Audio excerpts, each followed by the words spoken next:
C'est bon? Donc, comme je vous ai dit, là, j'ai retiré donc ce qu'on appelle la voilette pour l'agneau ou ce qu'on peut aussi appeler la crépine pour le porc. C'est-à-dire que ça, on peut s'en servir après pour quand on fera des préparations, mais on verra ça un peu plus tard. Donc là, première étape, on va retirer la fraissure et les rognons. Ah bah, la fraissure, elle n'est plus là, donc on va retirer les rognons, ça sera plus commode. Donc ça.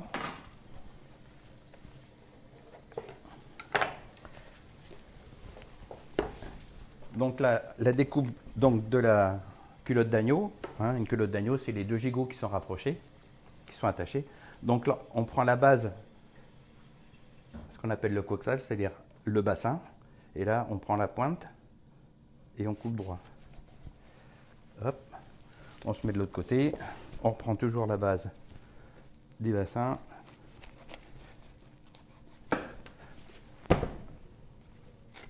Là. Et si on a fait le travail comme il faut, hop, vous voyez. Donc là, on a les deux gigots. On séparera tout à l'heure pour faire la culotte. On séparera pour faire les gigots ensuite. Après, on va prendre la découpe des côtes filets, c'est-à-dire cette partie-là, ce qu'on appelle la selle aussi. Mais il y a deux appellations en fin de compte. Il y a la selle du gigot et il y a la selle anglaise aussi, ce qu'on appelle les côtes filets, en règle générale. Donc là, on prend, pour avoir la coupe, on soulève comme ça. Et là, vous savez ce que c'est ça, hein? C'est ce qui correspond à l'onglet. Voyez. Donc on prend la base, on va retirer ce qu'on appelle les hampes ou le diaphragme, hein, c'est le muscle qui sépare donc l'appareil digestif de l'appareil respiratoire. Ça, on travaillera ça tout à l'heure. Et là, on va chercher la séparation qu'il y a entre la dernière côte et la première vertèbre lombaire.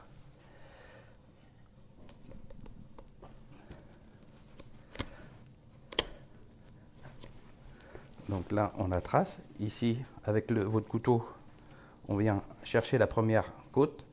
Et toujours, ce qu'il faut faire quand vous faites des coupes de viande, il faut toujours garder des coupes parallèles ou perpendiculaires pour que votre morceau, quand vous allez le travailler après, vous voyez, soit toujours carré. Là, on fait la même chose donc de l'autre côté.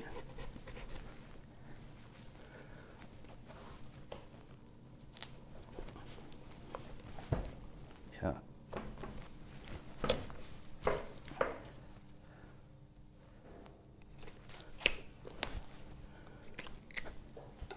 Voilà, là ça vous fait donc votre petite selle d'agneau qu'on travaillera tout à l'heure après. Ensuite, on va lever les épaules. Donc là, on va retirer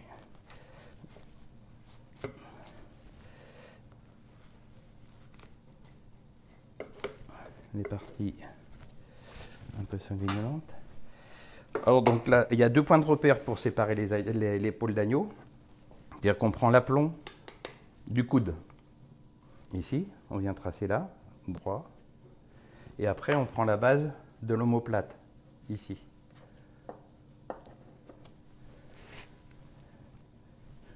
Et là, on vient, on se met en face, et hop, on vient séparer l'épaule.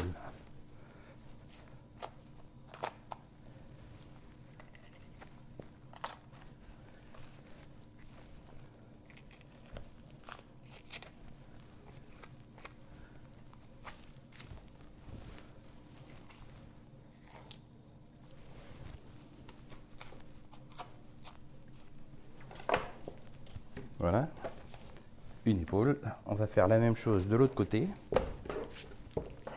Donc toujours l'aplomb au niveau du coude, la base du scapulum ou de l'omoplate, hein, comme vous voulez.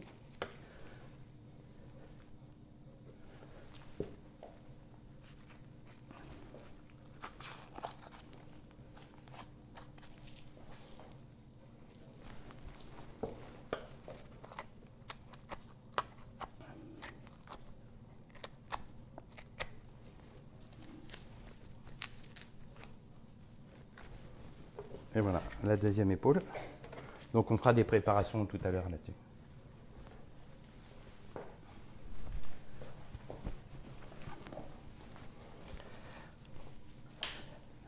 Là, on va venir séparer le collier, pardon, tant pour moi.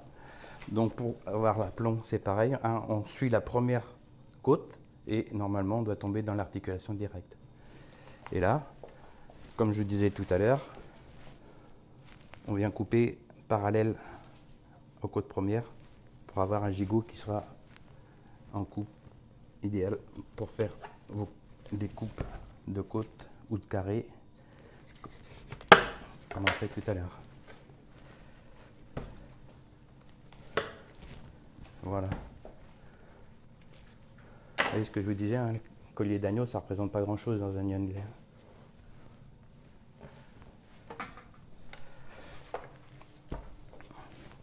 Donc là, après, on va séparer,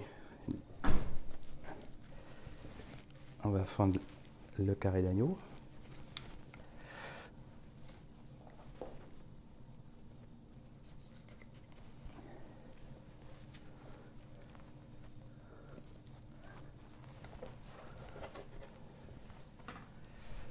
Donc c'est là que je vais avoir besoin de tes services.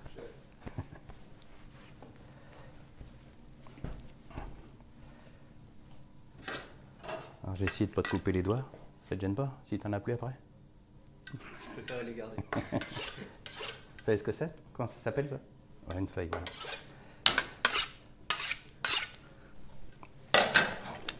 Allez, on va se mettre là. Vas-y, tu tiens ici? Oui. Non, non, pas là. Que ce côté-là. D'accord. Parce que si tu mets ta main là, je vais te gêner.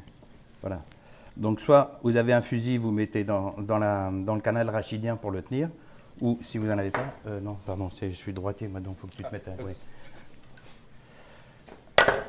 Ça, on va faire de la place. Allez, tiens avec l'autre main. Voilà. Tu tires pas trop. Tire un petit peu. Voilà.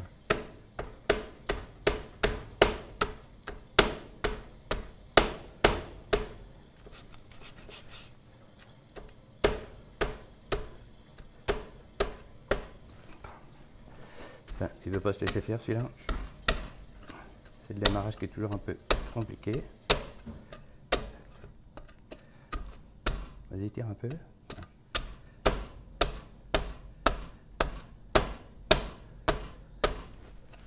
Vas-y, tire un peu.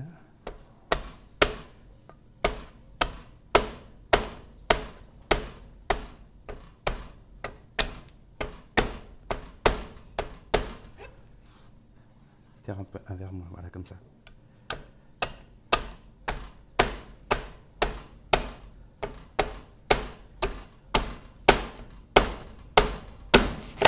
Voilà. Donc là, vous avez vos deux carrés d'agneau. Première chose qu'il faut faire, c'est retirer toutes les parties un petit peu sanguignolantes, comme ça. Et retirer la moelle épinière.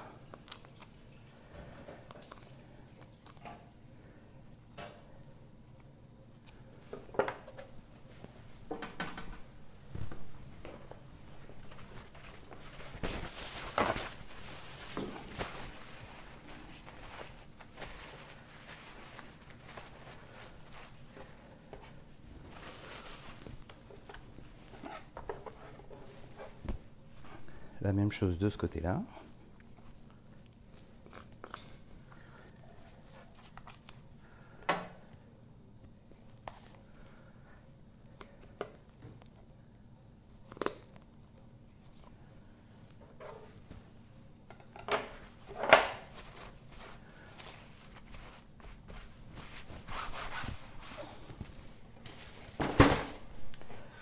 Donc le carré d'agneau, ça se compose de combien de côtes?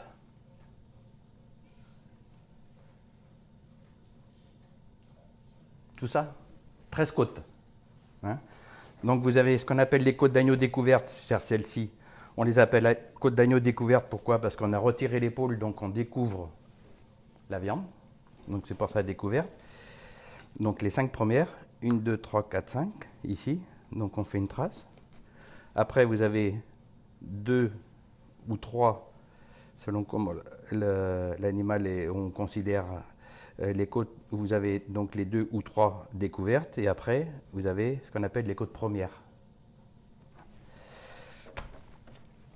Donc, la base de la coupe, elle est là. C'est la pointe de la poitrine ici, hein, de la première côte.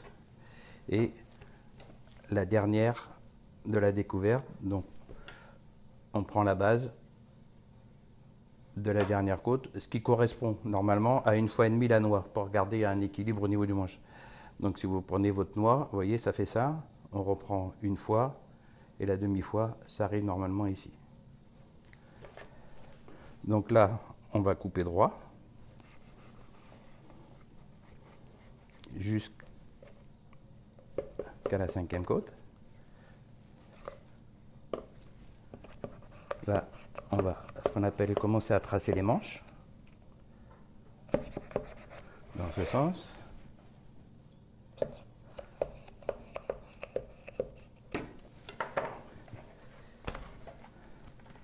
Et là, on va faire une coupe parallèle avec la feuille, toujours vertèbre, poitrine. Voilà. Et là, vous avez votre carré. Donc, on vient tracer des 2 côtés de la côte.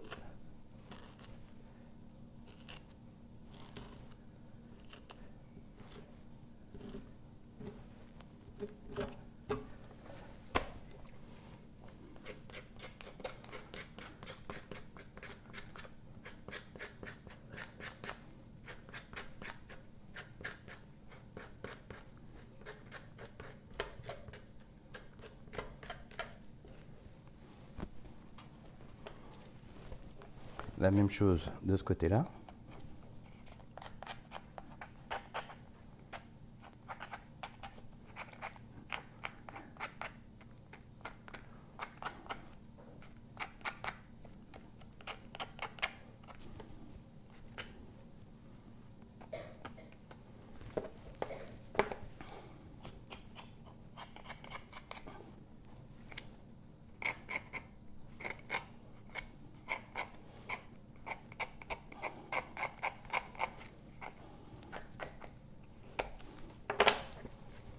Une fois que votre carré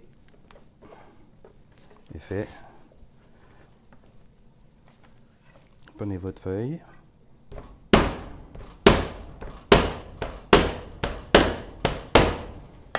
Voilà, là vous avez votre poitrine. Et là vous avez votre carré qui est prêt à être travaillé. Enfin, il y a la petite poire à retirer après, mais votre carré. Et vous voyez, au niveau de la coupe, parallèle, parallèle. Comme ça, quand vous coupez vos côtes, comme ça, on part du haut du manche, on arrive à la base de la vertèbre. Comme ça vous donne une coupe qui est homogène pour la cuisson, pour ne pas avoir une partie haute, une partie dans la partie haute fine et la partie basse un peu épaisse au niveau des cuissons. Donc là, je vais faire la même chose sur celui-là, bien sûr.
Voilà votre deuxième carré d'agneau.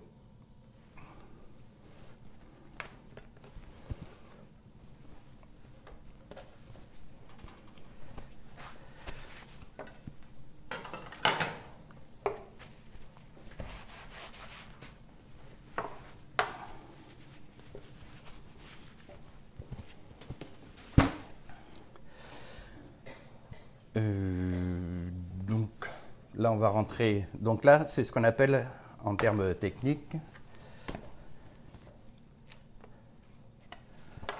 la découpe primaire, hein, c'est-à-dire avoir les pièces principales sur l'agneau.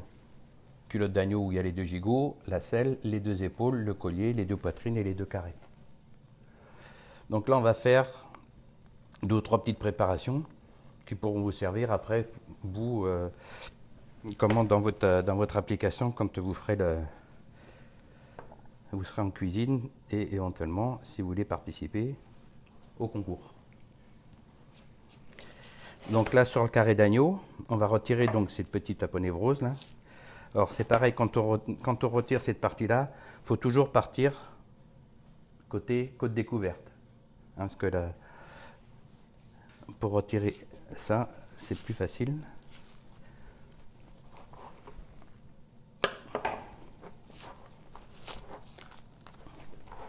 Voilà. Cette petite partie-là aussi qui reste à la base.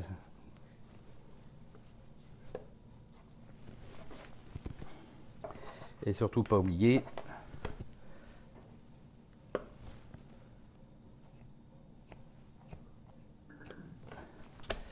ce petit nerf cervical parce que ça, c'est pas agréable sous la dent.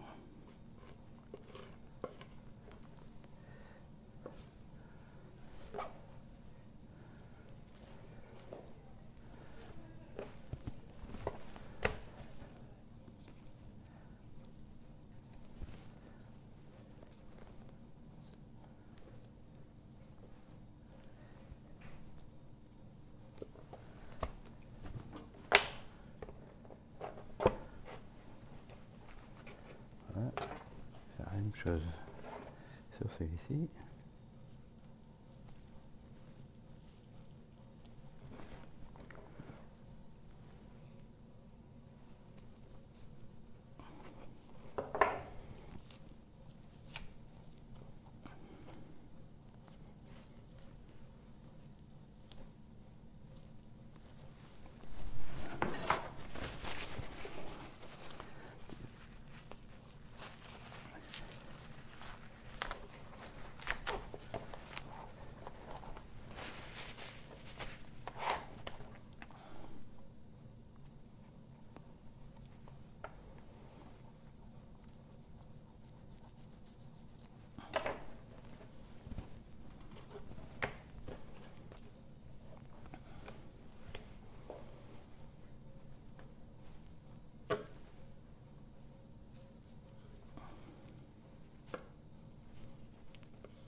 Voilà.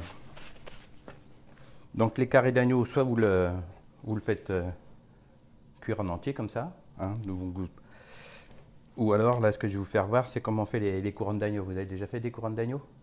Non. Alors normalement quand on fait sur de l'agneau, je veux dire basique, on retire les côtes découvertes. Mais sur de l'agneau de lait, on les garde entièrement parce que vous voyez c'est déjà petit. Si on en retire pratiquement un tiers, ça ne va pas donner grand chose. Donc là, on va le laisser. Donc, quand on fait des couronnes d'agneau, on prend la feuille, comme ça, et là, vous venez dans chaque séparation, hein, au niveau des vertèbres.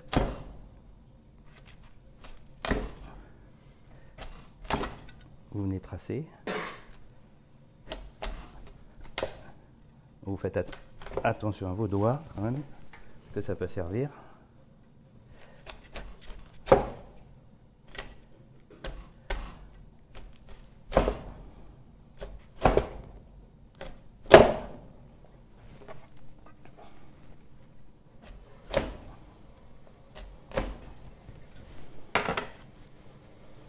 Donc après vous venez retirer les petits os qui peuvent vous gêner dans votre préparation. Et on vient retirer souvent la première, juste la première côte comme ça pour égaliser votre carré.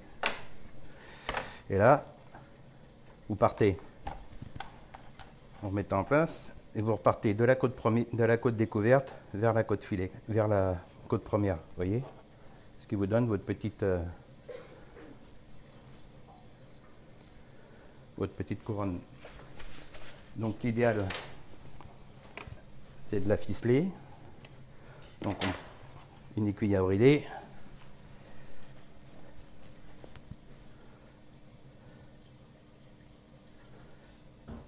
Donc là, on vient chercher le haut de la côte, ici.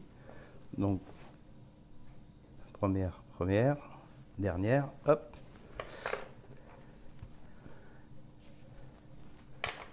Et là, vous venez faire le petit nœud.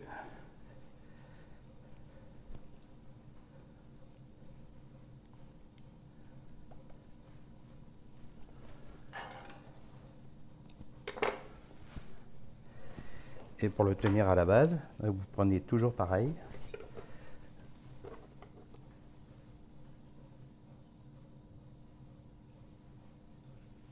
Ici. Dernière côte, première côte. Juste au-dessus des noix, vous ne venez pas piquer dans la noix. Voilà.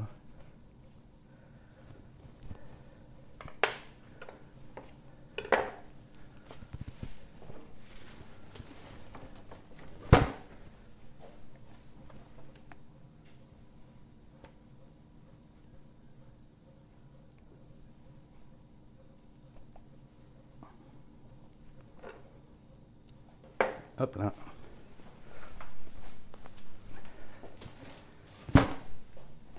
Voilà ce qui vous donne après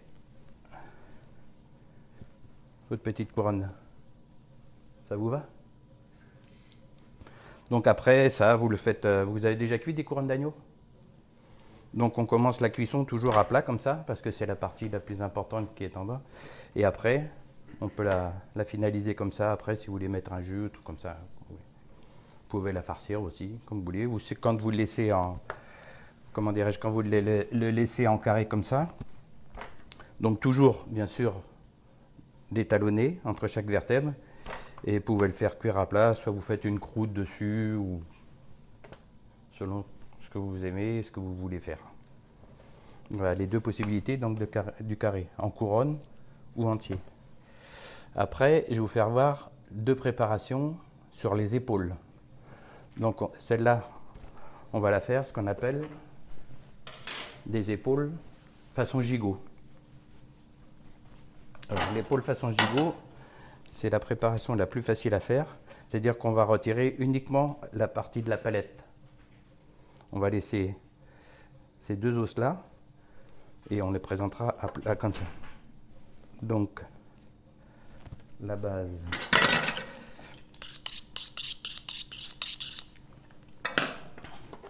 On va venir retirer cette partie grasse là, parce qu'à l'intérieur il y a une glande qui n'est pas agréable à manger. Voilà. Ici, on vient retirer cette petite membrane.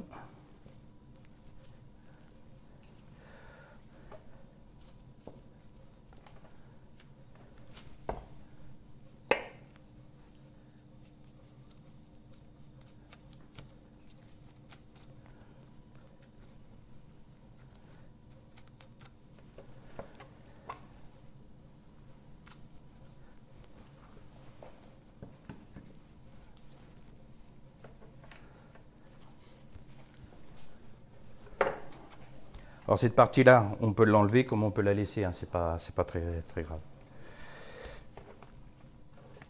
Là, on va venir sortir la petite partie sanguignolente ici, parce que quand on le laisse, il y a toujours un petit peu de résidus sanguins et à la cuisson, c'est pas terrible. Ça. Ici, avant des ossages, on va retirer juste ce petit nerf un peu important dessus.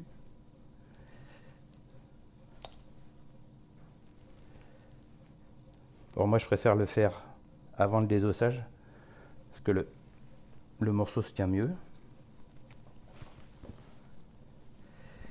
Et après, là, on va venir chercher l'articulation entre l'humérus et l'omoplate. En règle générale, hein, c'est facile, le repère, c'est ici, c'est la veine de gras là. On coupe et on est directement dans l'articulation. Après, la séparation naturelle, ce qu'on appelle ici, c'est cette petite veine de gras là, qu'on va suivre, alors doucement, hein, pour s'appuyer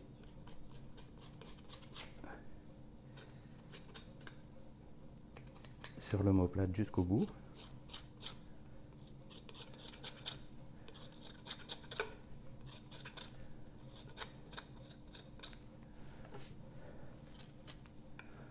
Alors quand vous désossez, travaillez sur l'agneau comme ça, toujours travailler avec la pointe du couteau. Alors bien sûr, avoir des couteaux qui coupent. Et après, on va venir travailler comme ça, en faisant attention de ne pas taper dans la viande, pour dégager jusqu'à la base du cartilage. Ici, pareil, et va doucement.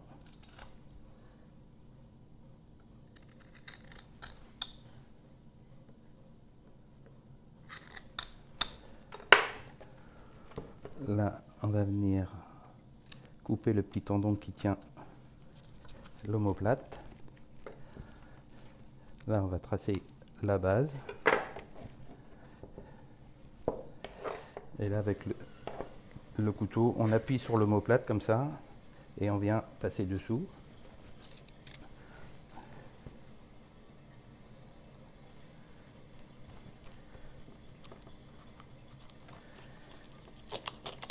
Voilà. Et là, vous prenez votre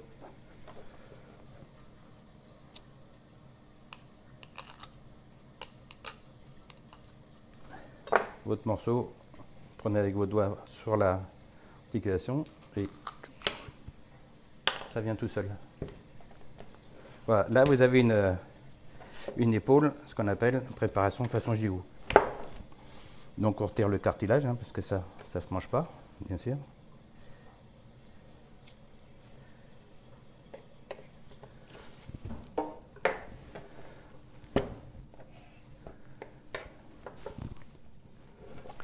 Alors ce qu'on appelle une préparation façon gigot, c'est ça. C'est on garde le manche pardon, et l'humérus et on laisse la partie plate comme ça.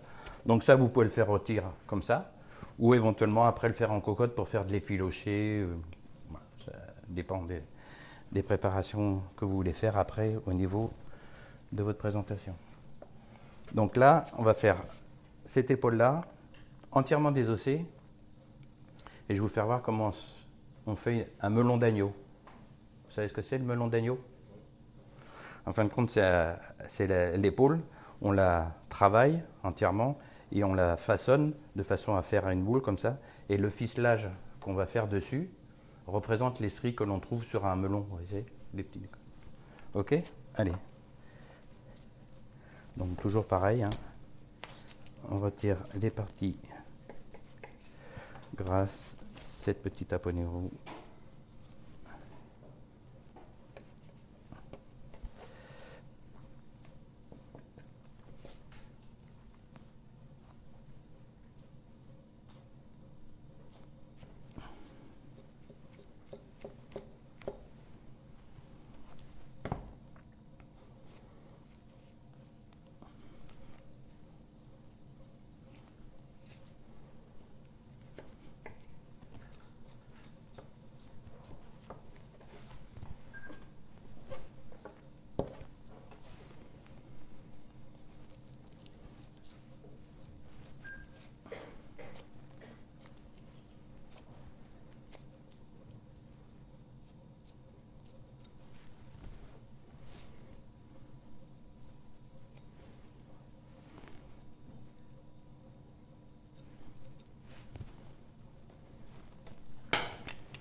Donc après, on va désosser le manche.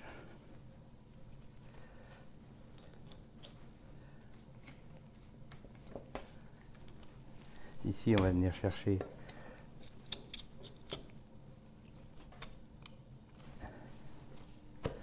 l'articulation qui a radius cubitus et humérus.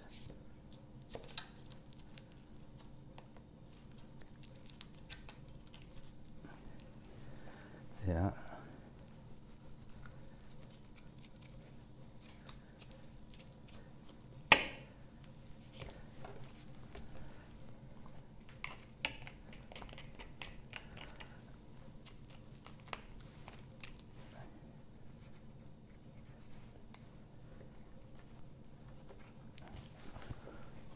Ça.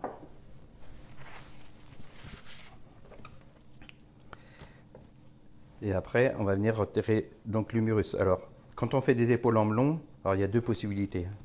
Soit vous levez cette partie et on vient chercher l'os qui sera dégagé, ou alors ce qu'on appelle, on va glisser l'os. Alors moi, je préfère glisser l'os parce que c'est déjà des petits morceaux, enfin des muscles qui sont petits. Si on l'ouvre, quand vous allez faire vos tranches après, ça va se défaire un peu.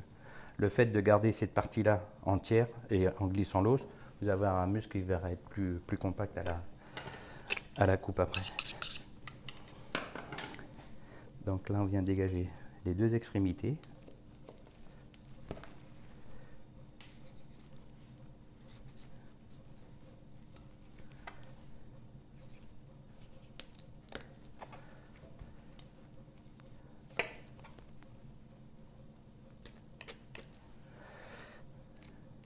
Une fois qu'on fait ça, avec la pointe du couteau, on vient dégager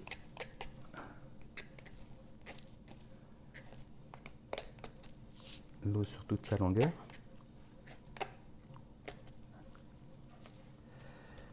Et là, on va reprendre de l'autre côté.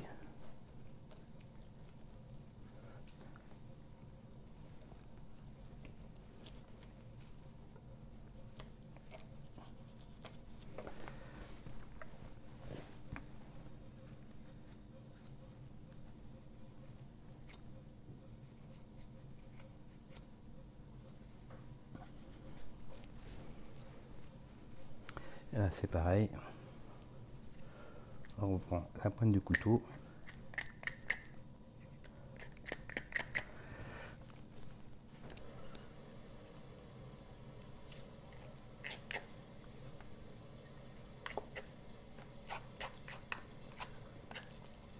Et voilà.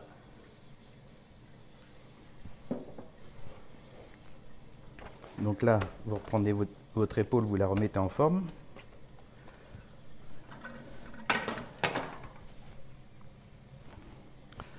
Donc vous refaites un petit parage pour retirer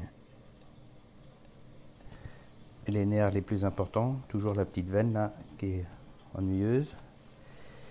Ici, ce qu'on appelle sur le jumeau. Vous voyez, alors on ne va pas la chercher jusqu'au bout, on retire vraiment la partie la plus épaisse.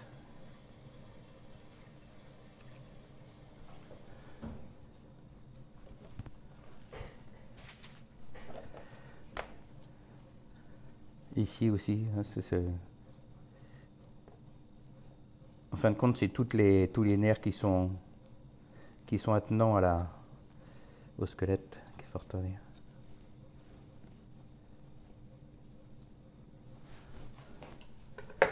Donc sur cette partie-là, on est OK.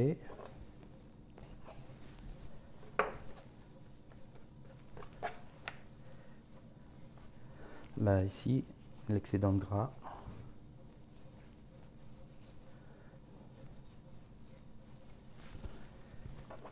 Et après, on vient affranchir tous ces petites extrémités là.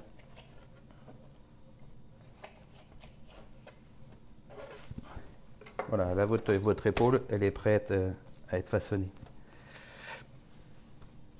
On check vite fait.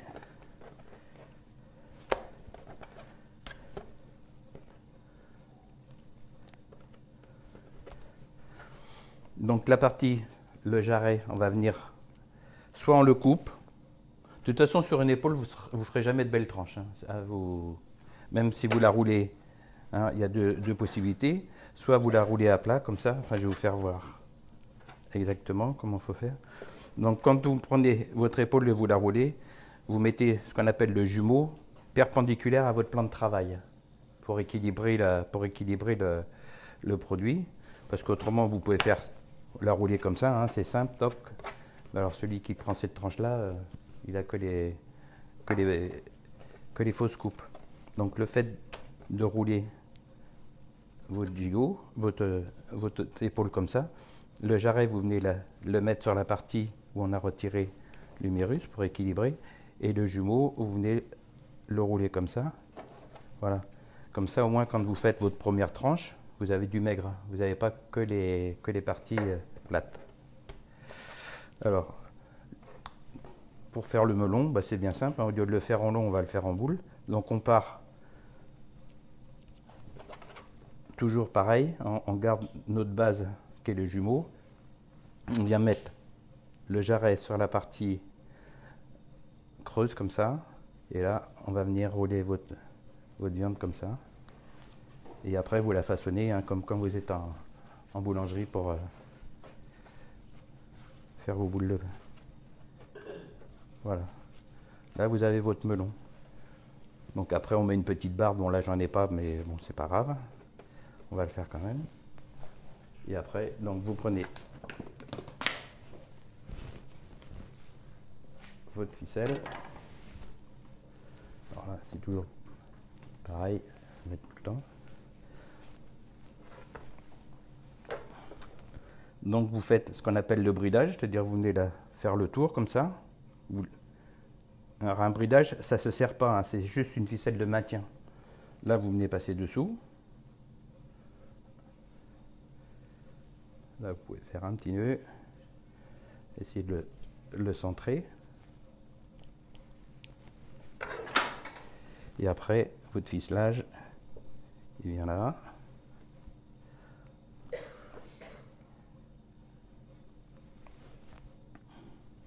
Essayez de le positionner d'entrée.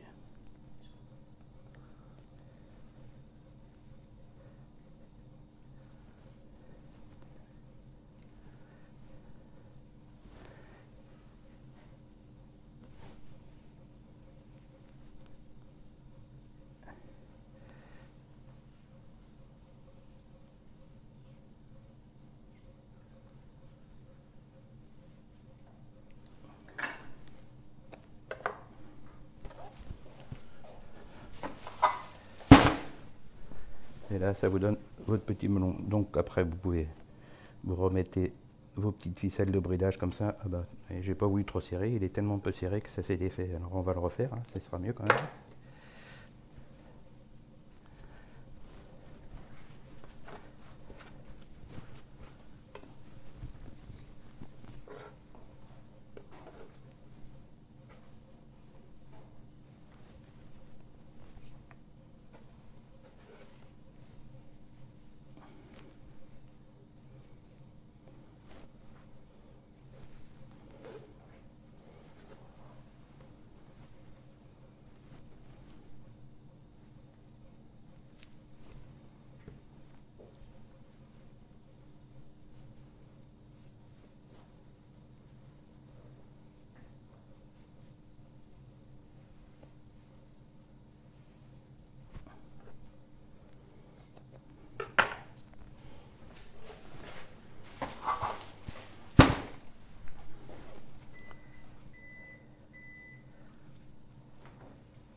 Donc voilà votre petit melon d'agneau.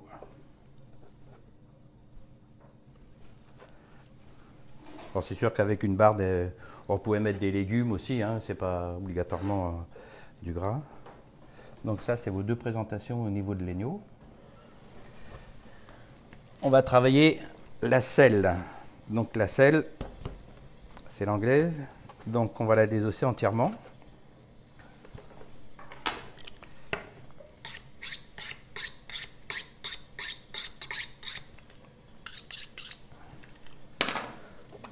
Donc toujours pareil, hein, on commence par retirer la petite membrane.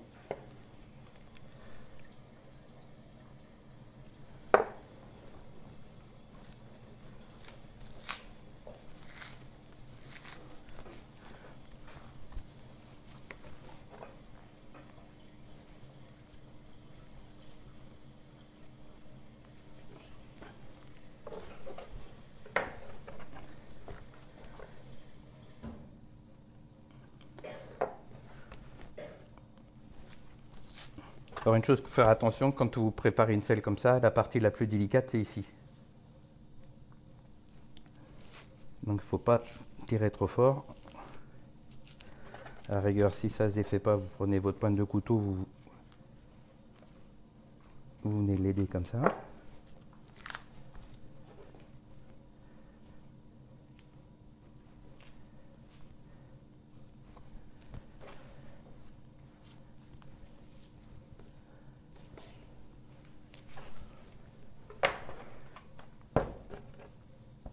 Là, on va passer au désossage et on finira le parage après.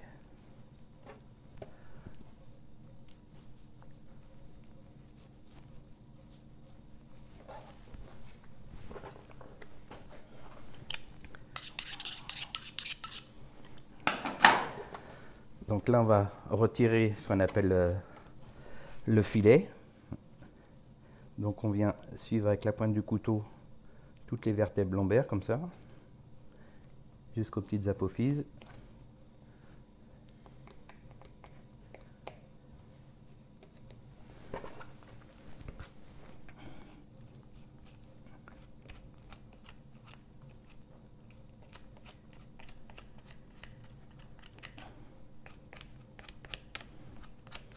Là, vous venez jusqu'à l'extrémité de l'apophyse.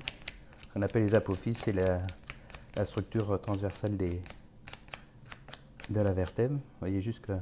Voilà. Et là, avec votre pouce, vous allez venir glisser comme ça pour éviter de donner des coups de couteau dans la viande. Là, on va faire la même chose de l'autre côté.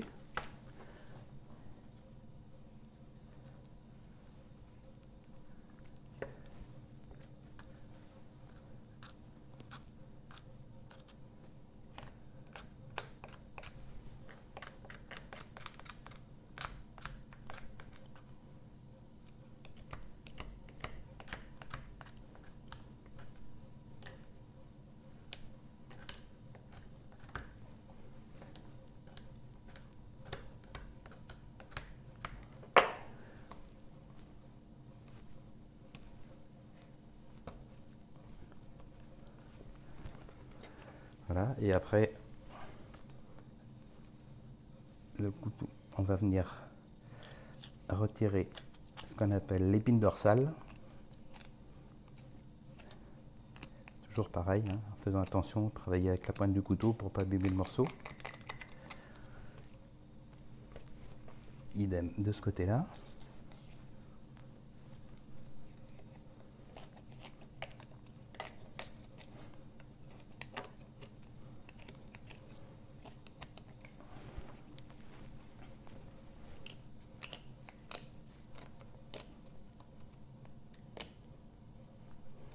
Et là, c'est la partie la plus délicate parce qu'il faut éviter de couper le muscle qu'il y a ici.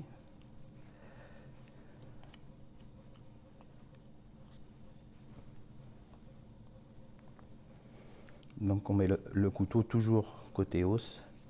Et là, on vient faire délicatement le tour de la vertèbre.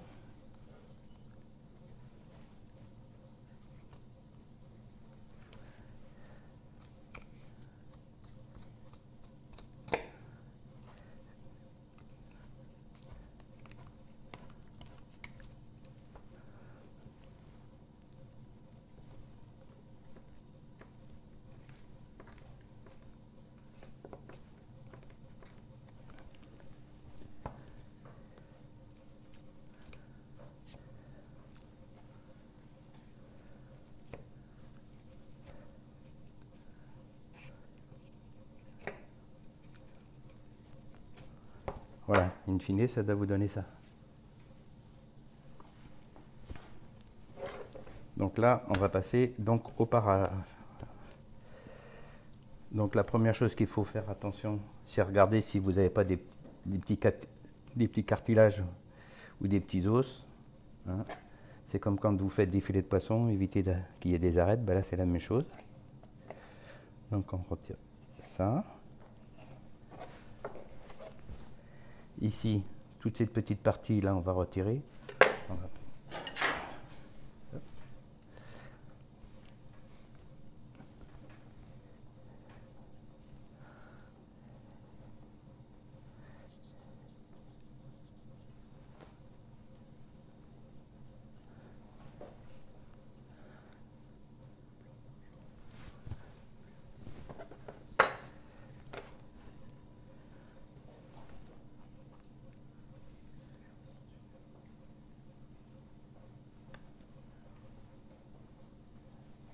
De ce côté-là, on est bon.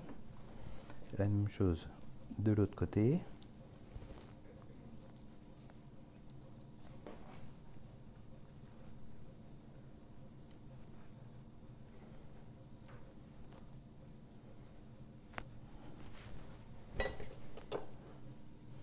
Ça, c'est OK. Ici, c'est OK.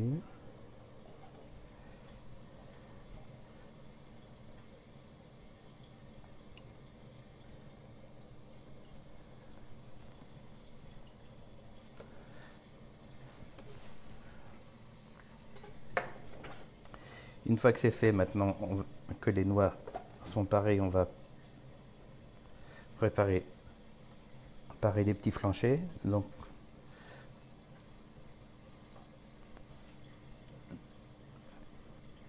on vient retirer cette petite membrane.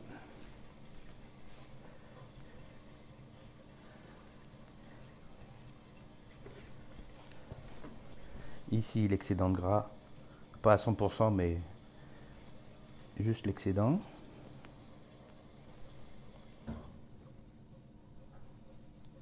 Alors disons que ça c'est le morceau qui demande le plus de délicatesse. Hein. Ah, pareil.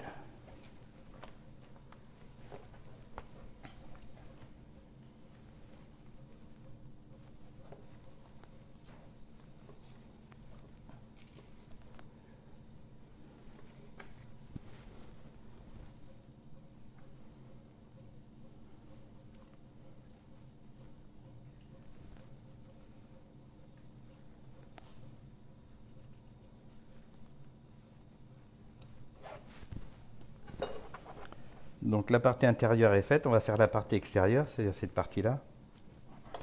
Donc là, excédent de gras.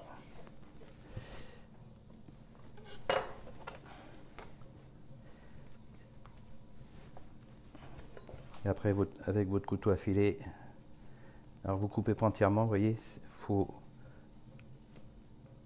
venir jusqu'à la membrane, et après vous tenez votre membrane avec vos doigts comme ça, et vous venez éplucher comme ça.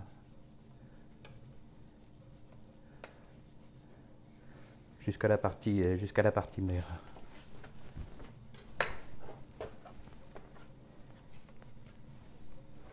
Idem de l'autre côté.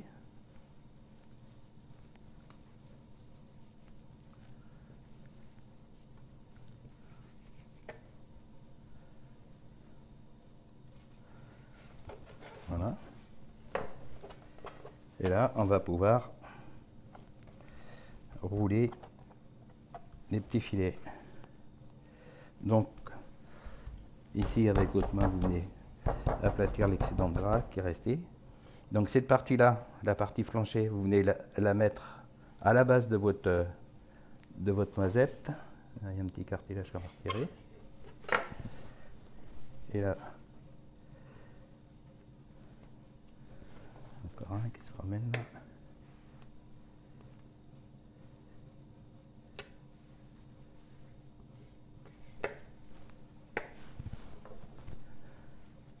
Juste à la base. Là, vous venez rouler.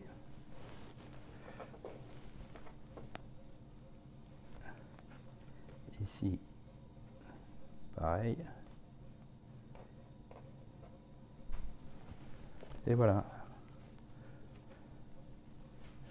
qui vous fait votre petite selle. D'où l'importance, comme je vous disais tout à l'heure, quand on coupe les os ou quand on coupe la viande, de garder des coupes parallèles ou perpendiculaires pour avoir à la fin des morceaux qui soient prêts à être travaillés, tranchés et rôtis. Donc là, on peut faire une petite ficelle de maintien, comme ça.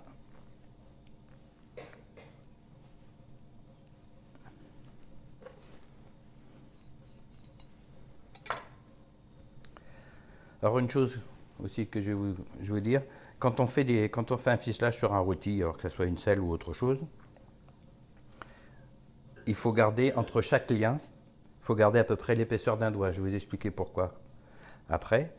Donc dans un premier temps, on va prendre 2 doigts pour équilibrer, pour que le morceau soit ficelé et qu'il reste régulier, et après on remettra une ficelle entre.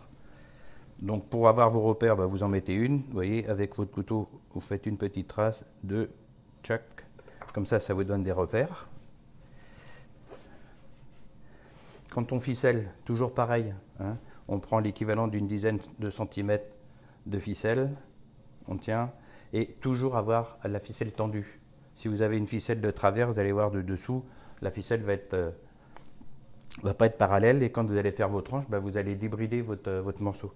Donc on tient comme ça, on vient passer dessous. Quand on est arrivé à la distance qu'on veut, on fait un petit aller-retour comme ça pour positionner la ficelle dessous. Et après, vous venez faire votre ficelage. Et quand vous ficelez, il n'y a qu'une main qui travaille, alors, ou droite ou gauche, selon si vous êtes gaucher ou droitier. Donc vous serrez, voilà. Et après, cette main-là, elle est libre. Vous faites un tour, 2 tours, on serre, un tour, et voilà. Là, idem.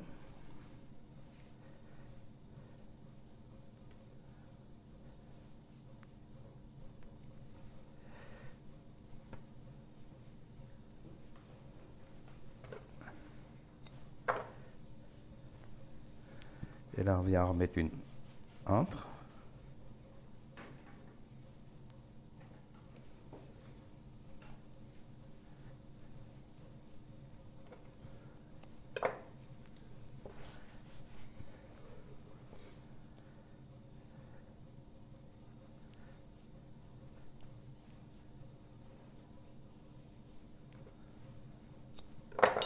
Voilà, là.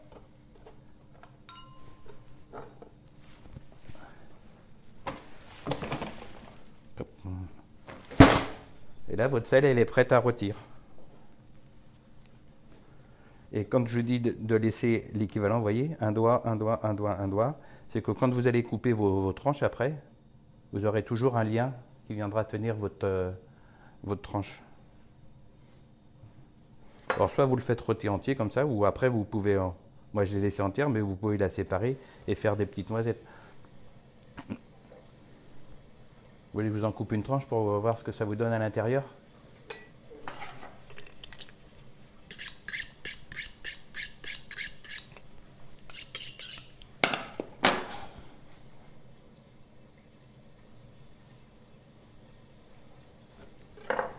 Oui, ça vous donne ça.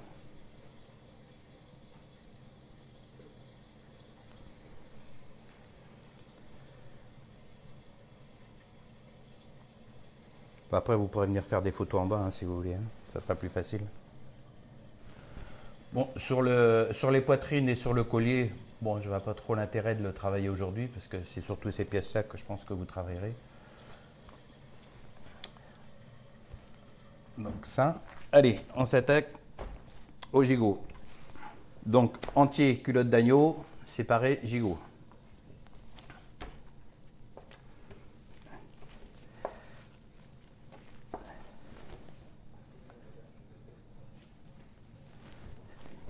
Donc, la première chose à faire, quand vous avez ce qu'on appelle, on va séparer les deux gigots, donc c'est la séparation pelvienne. Hein, vous prenez, vous voyez, bien le milieu comme ça, et hop, ça descend tout seul. Là, on retire l'excédent de gras pour faciliter le désossage.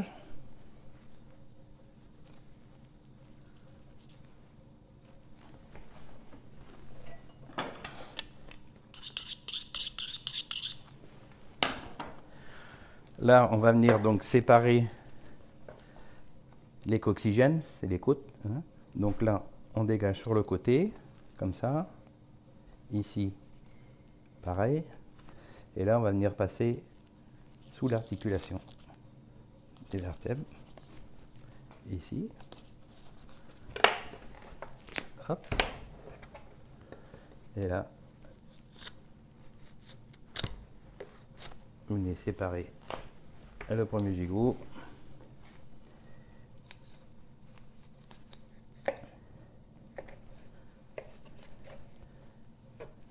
Et le deuxième. Donc ça, tous les petits excédents d'os, moi je les mets ensemble, mais après vous pouvez les récupérer pour faire vos jus et ce qui s'ensuit. Alors,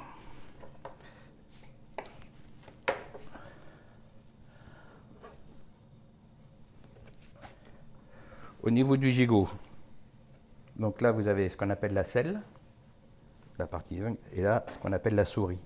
Donc on va, dans un premier temps,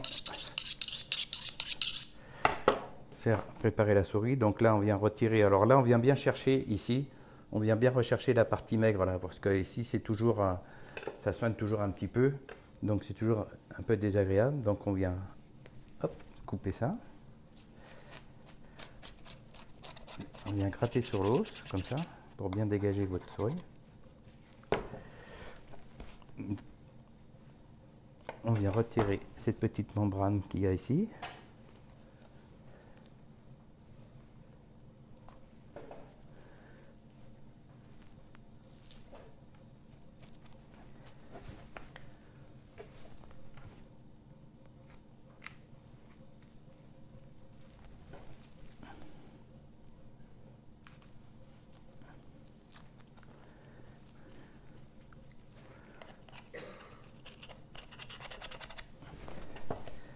Et là, faire voir.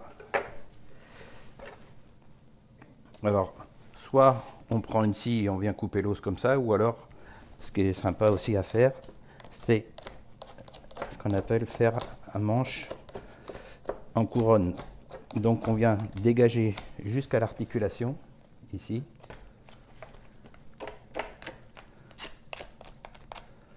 Et avec votre feuille, vous mettez bien en appui comme ça, et là, tac, avec votre feuille, on vient manchonner le gigot, et là on vient couper à peu près là, à cette hauteur là, vous voyez à peu près. Et ce qu'on appelle une couronne, c'est parce que quand vous désarticulez, vous voyez, l'articulation fait que ça fait une couronne. Et en plus, si vous, quand vous êtes en salle, si vous avez une découpe à faire, vous avez ce qu'on appelle les pinces pour tenir le gigot. Vous venez la mettre ici. Comme ça vous permet, ou si vous n'avez pas de pince, de tenir votre gigot sans toucher la viande et faire vos tranches après.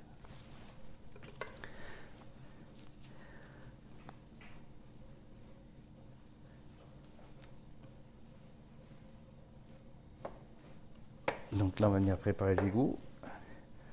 Donc, toujours les petites membranes. Hein. On défait. Là, on va préparer la selle. Ça, c'est les petites bavettes hein, qu'on laisse comme ça. Donc, sur la partie intérieure, partie extérieure.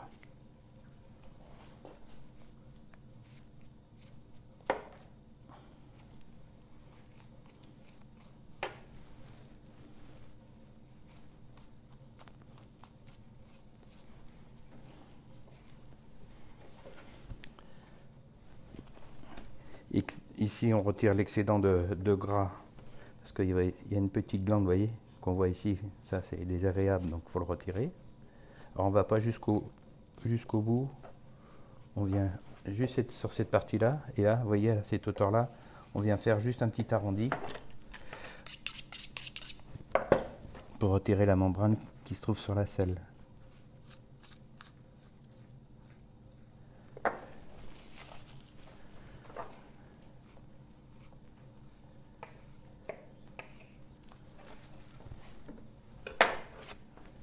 Et là, on va venir, on parle la petite tête de filet. Et là, on va venir désosser donc la selle du gigot. Donc on part du haut comme ça et on vient jusqu'à la base.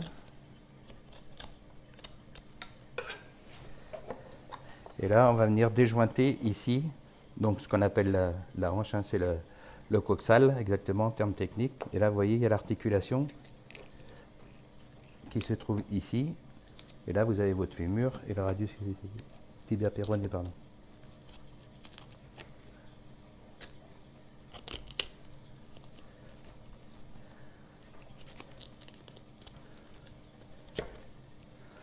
Voilà, vous voyez, vous avez bien dégagé. Quand tout est dégagé comme ça, là, on vient tracer légèrement avec la pointe du couteau, toujours hein, sur les. Et là, on prend l'os.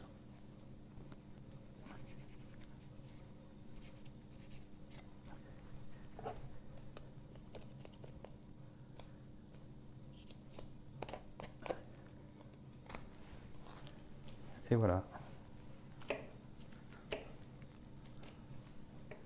Votre gigot est prêt pour la cuisson. Donc on retire ces petits nerfs là.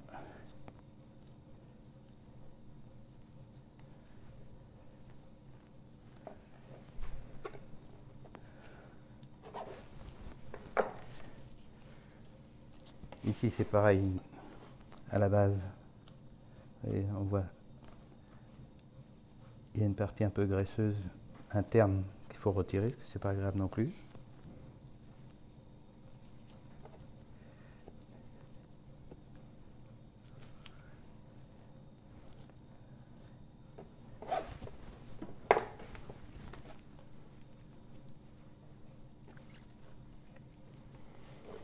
Et éventuellement, on regarde s'il ne reste pas un petit cartilage ici.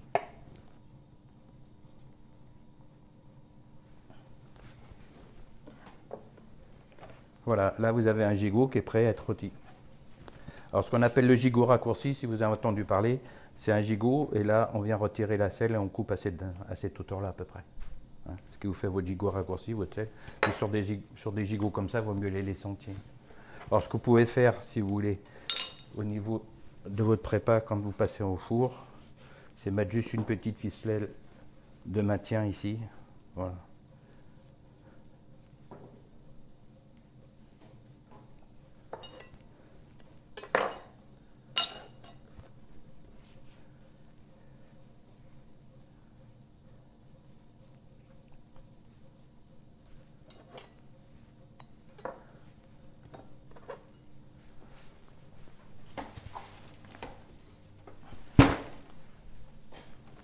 Donc ça c'est le gigot avec os et celui-là je vais le préparer entièrement désossé sauf le manche hein, pour garder un travail un peu différent.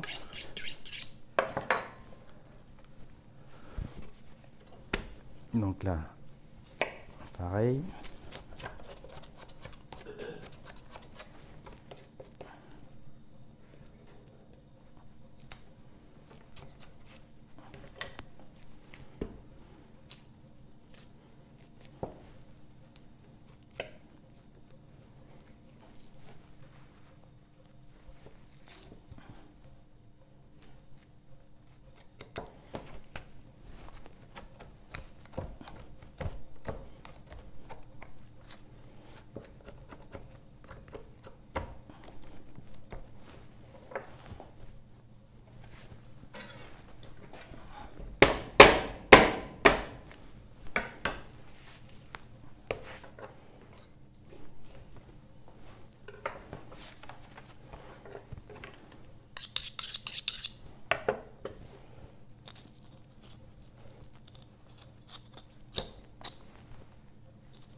Donc là, on va retirer, ça on le fera après.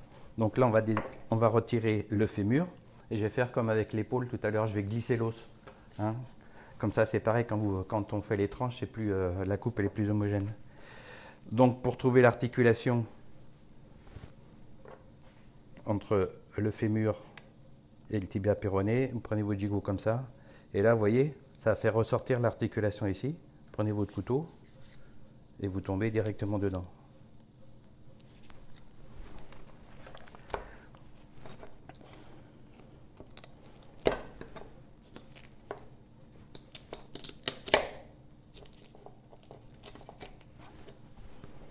Donc là, pareil, on vient dégager la tête de l'os. N'oublions pas de venir retirer la rotule, parce que ça fait partie du désossage.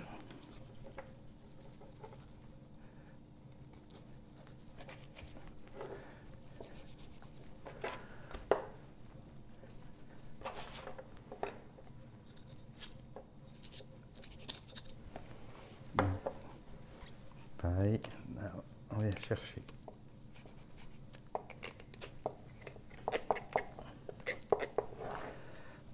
On glisse l'os avec la pointe du couteau.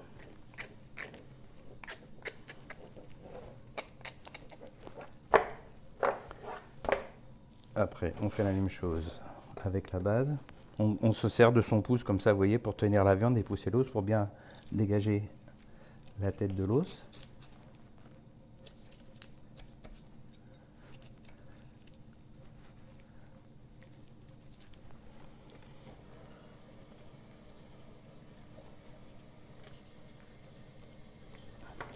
Une fois qu'elle est dégagée, on fait la même chose que tout à l'heure.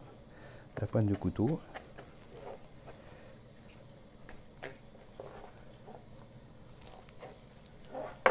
Voilà. Une fois que votre os est dégagé, on vient le tourner légèrement comme ça. Et hop là, l'os est retiré. Donc après.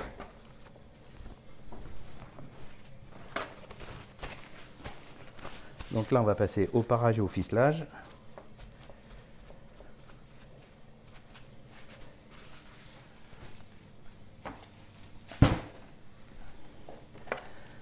Donc, pareil, hein, les excédents de gras avec les petites veines là, sur la tête de filet.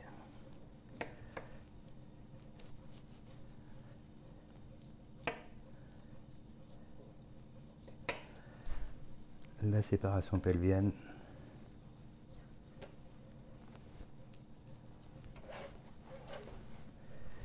Les excédents de gras.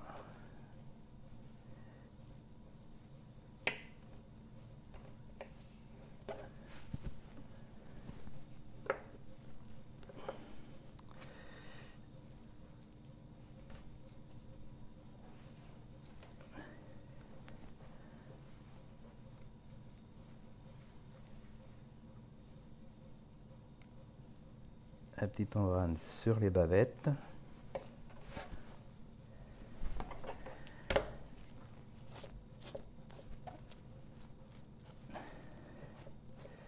L'excédent de gras sur la selle.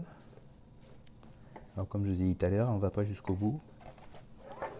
Et là on vient retirer la petite membrane sur la selle.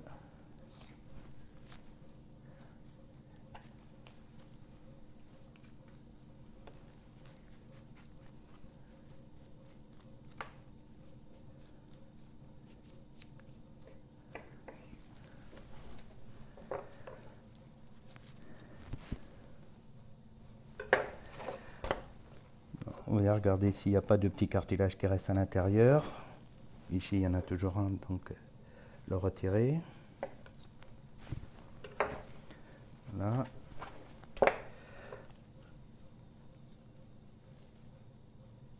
La petite glande de gras qu'il y a sur la selle. C'est là, il faut la connaître, mais il faut la retirer absolument parce que c'est pas agréable.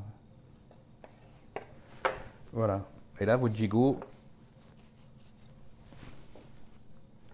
il est prêt à être rôti.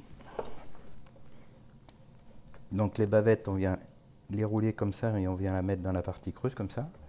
Et après votre gigot, voilà, vous venez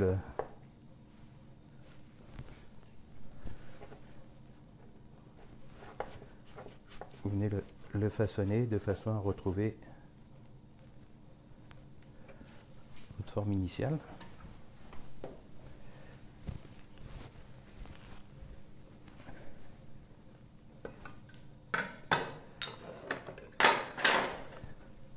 Donc vous pouvez faire un bridage, vous passez sous la souris comme ça, là vous prenez le tour et après vous revenez dessous,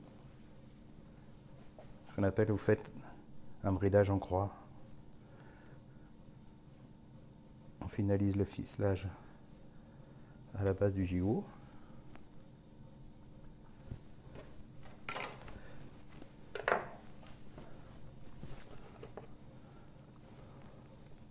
On recale bien le cadrage. Et là, comme tout à l'heure, on va venir ficeler. Alors quand on ficelle un morceau comme ça qui est régulier, donc on ne se pose pas trop de questions, hein, on égalise d'entrée. Par contre, le gigot, vous voyez, il y a des parties plus larges que d'autres. Donc on commence toujours par ficeler. On commence toujours par ficeler les parties les plus larges. Donc à la hauteur des noix. Alors ça c'est vrai pour tout, hein, que ce soit l'agneau, du veau, du bœuf, porc, etc.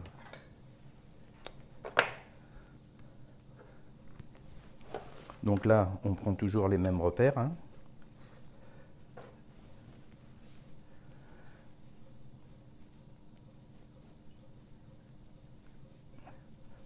Alors le ficelage et le bridage, hein, comme je vous ai dit tout à l'heure, c'est pour maintenir la viande, hein, c'est pas pour la serrer. Parce que si vous serrez trop votre viande, vous allez faire partir toute la jutosité du produit vers l'extérieur, hein, ce qu'on appelle l'exudat quand on fait des rôtis de bœuf ou des trucs comme ça. Vous voyez, il y a ce qu'on appelle le jus qu'il y a. Alors c'est pas du sang, parce que le sang il reste à l'abattoir. C'est l'eau qu'il y a dans le muscle qui va s'échapper. Donc là, on a fait en haut, là on va faire en bas pour équilibrer, sans trop serrer, en fonction de votre morceau.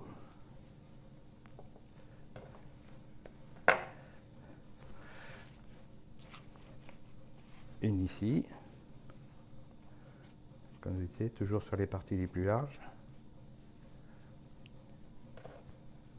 Vous voyez, au niveau du ficelage, pratiquement, on arrive à avoir un morceau qui est homogène, ce qui facilite après la cuisson pour avoir une cuisson régulière sur l'ensemble de votre morceau. Et on finit par la selle, comme c'est la partie la plus étroite.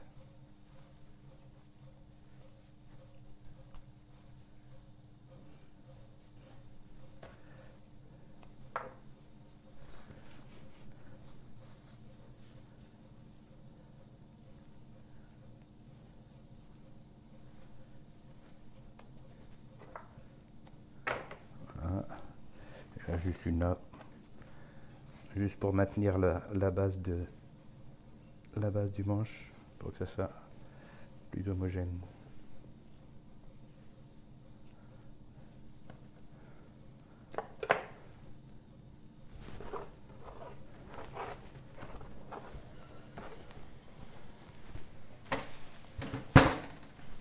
Voilà votre gigot qui est donc entièrement désossé et ficelé. Vous voyez, quand le ficelon, on est arrivé pratiquement à avoir un morceau assez,